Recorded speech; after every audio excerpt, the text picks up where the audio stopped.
When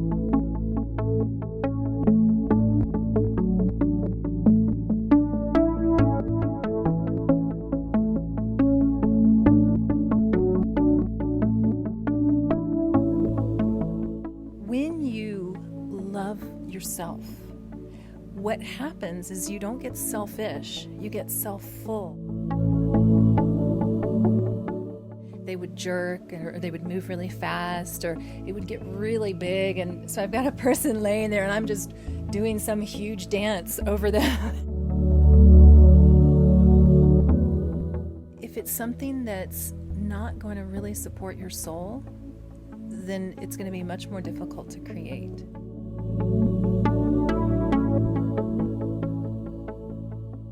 Hello everybody, a warm welcome to Wisdom from North. My name is Jannecke and I'm now in beautiful Sedona on my Wisdom from North tour around the US. And I'm now sitting here with Jamye Price. She is an energy healer and a channel, and she has a focus on empowering others to create their best lives possible. And she's channeling this energy in the form of light language, and we will speak more about that in a minute. Jamye Price, much welcome to Wisdom from North. Thank you. Thank you for having me. I'm excited to be here. Yeah, sure. And it's so nice sitting outside. It's raining though, but we managed to do this nevertheless. And now Sedona is kind of a magical place. I'm curious about your spiritual journey before we go into your work. Where did it start? And how long have you been on this path in a way? It started to really take a path towards healing in the mid-90s when my psychic senses started opening up. And I actually didn't realize what was happening. I was hearing messages in my head, and I was getting what I call impulses, which means it's not like I heard someone saying, put your hand over your body and pull the energy out. But I just got an impulse to start doing that when I had never heard anything about that. I had no training, no exposure to it or anything like that. So in 96, those kind of things started happening to me where I would see ghosts. I would be able to see people's auras. I would see energy coming out of them and attaching to other people, like people they loved, family members, spouses. They connect in different ways. So some will connect through the crown, some through the heart, some through the lower chakras. And so all of those kind of things, I was like, wow, this is cool, but what does it really mean? So those kind of experiences started happening. And then as I said, I got that impulse to put my hand over my body. I woke up with a cold one day and I just thought, oh, well, I'll do this. And my hand would feel really hot when I got to certain places. And then I would see this energy coming out of my body into my hand. And I would watch that for a little while. And then I got the impulse to lift my hand up and let that energy go. And so that's really how it started. I started getting that kind of experience. And then I would try it on family and friends without them knowing, which is not something I do anymore. But, I was learning at the time. And they would have a similar experience to me. Within a couple of hours, they would feel totally better, as if nothing had happened, So that's where it started. And then as it began, the years passed and my senses were opening more, I really started feeling the pull to go deeper with it and find out more about it. So I started doing massage therapy, which even though my training was very technical, I started really understanding the emotional connection and the physical connection with the body. I would work on people and I could tell things about their lives that I didn't quite understand how I knew that. I could tell how they dealt with anxiety, how they dealt with stress and things like that. One of the side effects of that was I didn't realize how empathic I was. And so I was taking people's things on and I started having anxiety attacks. And I'm like, what is going on? Why am I all of a sudden completely terrified of flying? Just in the middle of something, driving or something, I'll start to get hot and frightened and all these weird things were happening. So I finally realized I was taking people's energy on and I wasn't grounding myself. I wasn't clearing myself. So that led me to more in-depth study of working with the energies, and I went on to take some classes here and there from other people, but predominantly I'm guide trained because I hear my guides, I hear other people's guides, and what I started realizing was those impulses were my guides talking to me, and so now I can have a conversation with them. I still receive those impulses from time to time, and it's developed into not only a healing modality that I use on myself, but that I use on others, and I can teach others to do it as well. So how many guides do we have? What is your take on that? It varies in timing for the person, but I usually see a team around people and then a few that they're working with more closely. So in general, people will have 3 to 6 that they work with very closely, and then there's a whole team that's moving in and out, because we are all healers, we are all spiritual people, and we're all in this together. So the guide teams will shift where you're at in your life. So those 3 to 6 will even change out over time as you start down a new path or you reach a new level. So that's how I envision it. And I see people's guides as, I don't often see them, sometimes I do, but I don't often see them as, oh, this is Archangel Michael, this is Jesus, this is El Moria. I see them as more of a conglomerate of energies. And sometimes they'll step forward in that known energy, but we're constantly working through different energies like that, especially those energies that hold such a specific path, like Archangel Michael is a protective and a warrior energy, but the warrior of light, the warrior that stays balanced in strength, but with love. And so there's a lot of people that are working with Archangel Michael that may not realize it, but he's always there. So that's my take on it, and yet it's something that's so specific to the person that they'll even have more of a predominance of galactic guides. Does that mean like being star people in a way? Yes, yes. So some people will have quite a bend towards Pleiadian energies, or others will have a lot of angelic energy. Some will have a very elemental energy, like they work a lot with the fairies and the elves, and it's always so exciting to see. It's really interesting and different for each person, and different over time too. So tell me about light language. How did that come to you, and what is that? That came to me. I had already been doing healing, so I was working on, at that point I was working on clients. I had gone through years of working on my friends with their approval. And now I was working on clients, but it was probably that first year that I was really starting to work on clients. And they would lay there on a table with their eyes closed. And I would, run my hands over them as I was taught by my guides and just allow whatever to happen that was happening and observe and give them the information. Well, I started noticing that my hands would move around without me doing any kind of movement. And sometimes they would jerk, or they would move really fast, or it would get really big. And so I've got a person laying there and I'm just doing some huge dance over them. And I'm like, wow, what is this? So by this point, I was already clairaudient and I could hear my guides. And so I asked them, what's going on? What is this? And they wouldn't answer me. And so finally I kept asking, and they would give me these cryptic answers like, there is, I don't remember the numbers now, there's 20 people on the earth that do this. And I would keep asking what's going on, and then finally they would say, there's 10 people on the earth that do this.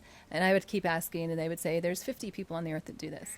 And this is many years ago, so this number is so much higher because anyone can do it. It's like any kind of psychic sense. It's just a matter of what your life path is and what your passions are and stuff. So that number going up and down became obvious to me, and I really didn't want to let that out at that time. I didn't want people seeing what was going on, or if I would go to like a group event where someone was channeling, I now had to sit in the very back because my hands were going to start going around, and that's going to be too disturbing.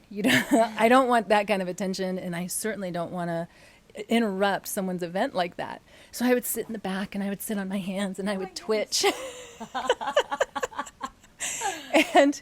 And what I realized, and it probably took me about a year to get to this full circle with this part of it, was it was a matter of me making a choice that I wanted to take that path. And everybody's path is different, even with that. You know, some are told right away, oh, this is the language of light, or they see it ahead of time, and they're like, oh, I recognize that. But for me, back in, this was 2004, so it started in 2003, 2004, I still hadn't heard of it or heard anything about it or seen it, experienced it, nothing. Not even a church speaking in tongues. I had never been around that. So finally, I decided that I did want to allow that through. You know, I didn't want to hold something back. I had an experience where I did a class and I didn't realize that I was going to do light language at the class. And when it came out, it was so scary to me, but it was so supported by everyone there. And one of the people at the class was a client, and he scheduled a session for a couple of days later. So he had already seen it out full on, and I had been holding it back mostly during the sessions. So when he was there, already having seen it and still supporting me, I found myself holding it back. And my guide said to me in his session, they said, that's okay, you can hold it back. It's just going to take him longer to heal. Because I was holding back part of me. Not that it's the best way to ever heal anyone. Every way works, but that was my way. And I was holding back something in me. So I thought about that for a millisecond, and I'm like, you know, I wouldn't want someone doing that to me, to be embarrassed about something and then not give me the fullness of what I could receive. So from that moment on, I was like, all right, I'm letting it out. Now, what it is it's sound and light codes. It's information. And it's just one way of many that it comes through. So people can do it silently. I signed it first, and then it started coming out verbally. People can write it. I can write it as well. That's just not my strength. It's information codes in ancient languages that we all know cellularly. So when you hear those languages, it's going to activate something within you if you have a resonance to that. So it's like a dynamic frequency encoding, because if I have a group of 10 people in front of me, each one of them is going to receive something different from the light language because it's activated through their higher self. One person may have more of a resonance to part of it. Another person may need something different from it. So they activate it in their ways. It helps to bypass the mental mind so that you're not stopping yourself by your own belief systems of what you've learned right here. You're not holding yourself back of how am I going to implement that, and then you're squeezing your energy field in. And because it's done through your higher self rather than me doing codes at you, because it's through your higher self, it's perfect for you. And then it's going to unfold through your journey versus someone giving you guidelines from the outside for you to follow. They come from the inside of you because it's through your higher self. So it's activating something in you? Yes. So it clears and activates at the same time. It's been a fascinating journey, and I watch it change over the years when I'm doing my own work, and then of course when I'm working one-on-one with people, or if I'm working with a group, the energies change. So I'll have this masculine energy that sounds kind of Asian with what we would recognize by our ear, and then all of a sudden it'll switch into something else and it'll sound totally different and feel totally different. It's really a fascinating process. So how can we, do you do this online? So do you have a website we can see this? Or? Yes, my website is jamyeprice.com. And if you go to the newsletter or the video section, there's lots of videos of me doing light language, and there's auditory ones that you can hear.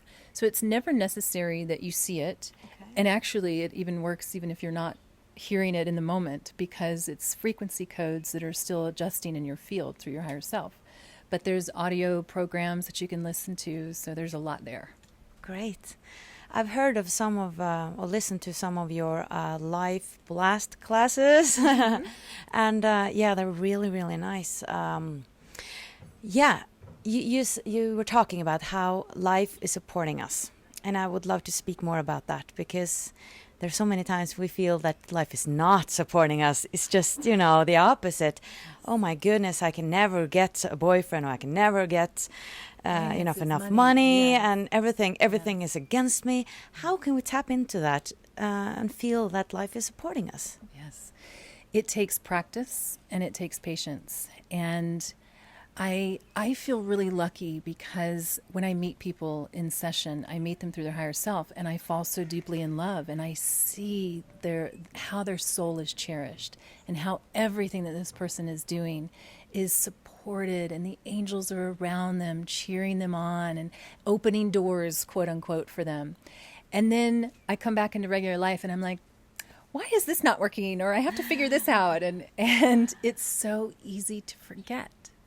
So what I recommend is the patience and the practice is looking for the clues. You have to continually look for the clues. Okay. So for instance, if you just listen to the news on TV, you're going to get the clues of how wrong everything is, how bad this is, how this person did that tragedy to the other person. And those are real, they're out there. But if you look beyond that, then you find how this person forgave that person and their life was changed. How this person from their tragedy started this whole new way of dealing with children and created a new school or started a food program that taught people to grow their own food. Those are the patience things that you have to look for, and you have to practice looking for them and then focusing on them. And then you have to do that with your own life too. So it takes the fortitude of looking past the things that are really loud and right in our visual and looking to the subtle realm that's starting to build that. So an easy one, if you know you're going to get a new car and you've decided on a silver Honda, for some reason you start seeing that car over and over again. You start seeing new cars when you just didn't notice them that much. And then that's that subtle clue, but you don't have it yet. And you haven't gone down there and seen if you can really afford it and done all of that work, but you're starting to see those clues. So that's the universe talking to you and saying, you're moving in this direction. You want this, we want it for you. So start moving in this direction. And then you have to listen to the clues. So back to that same car example, maybe what's going on in your life right now isn't going to support getting that new car. So your work then, your practice is staying focused in the positive, knowing that there's a universe out there supporting you. You keep looking for those clues of what you're wanting to create, and then things start to fall into place. You meet someone that bought a used car for $6,000 less, and it was the same car that you wanted.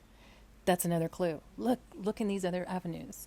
Your job changes in 6 months, and suddenly, there it is. It's the patience of, but I want it now, and I have to figure out how to get it. You look for the subtle clues of, we're moving you in this direction. But you have to stay empowered and open up to them. It's the same reason that when I first started doing the light language, my guides just didn't say, this is called the language of light. Would you like to take this path? This is how it's going to unfold for you. It really was, do you have the courage to really allow this through? And for any kind of thing that you're wanting to create, if it's something that's not going to really support your soul, then it's going to be much more difficult to create. So, for example, if the car was all about you getting admired by other people, and you were simultaneously on a spiritual journey, you'd find that the clues that you'd be getting were going to first start to open you up to the reasons why you wanted it. So that you can really create from that love space. Because your dominant, or at least part of your desire is, I'm on a spiritual path. I want to know love. And love versus people admiring you for something that's on the outside of you is very different.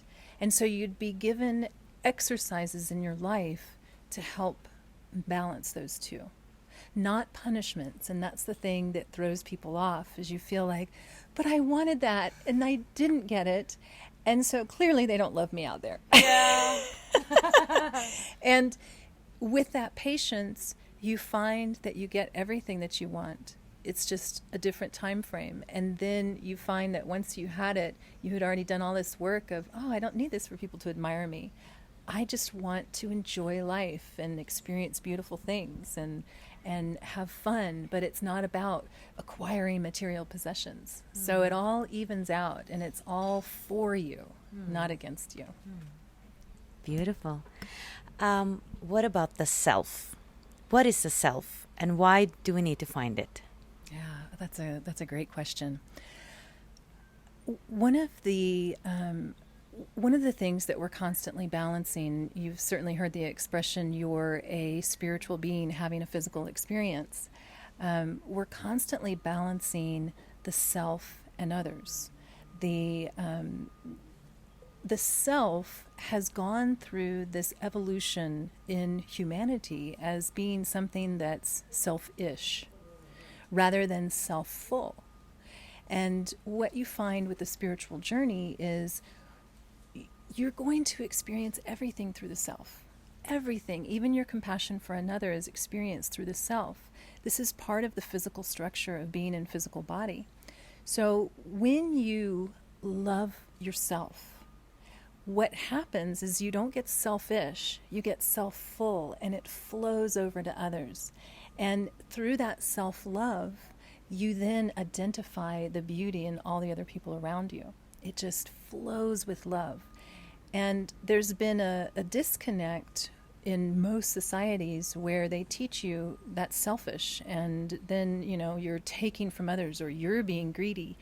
And that's untrue. When you love the self and you understand your unique perceptions, that's when you really have compassion for others, and you find ways to empower others rather than, oh, I feel such pity or I feel such emotion.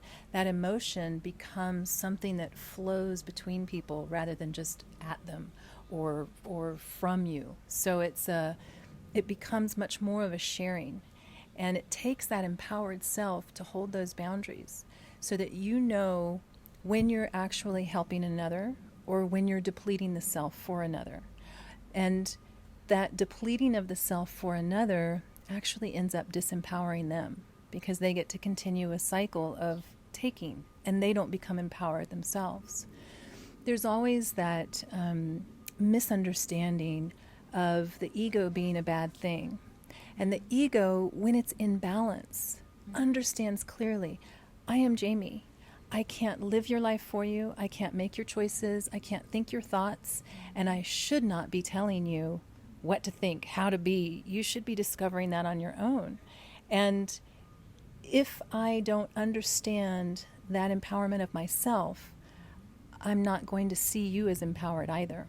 So really becoming balanced with the self and honoring the self is what that whole universal system is about. It's about empowering. It's about loving so much that that's what's flowing over, rather than fear or what if you take this or I take that. It's a real mutually giving experience when you fully understand your unique perspective and empower others for their own perspectives.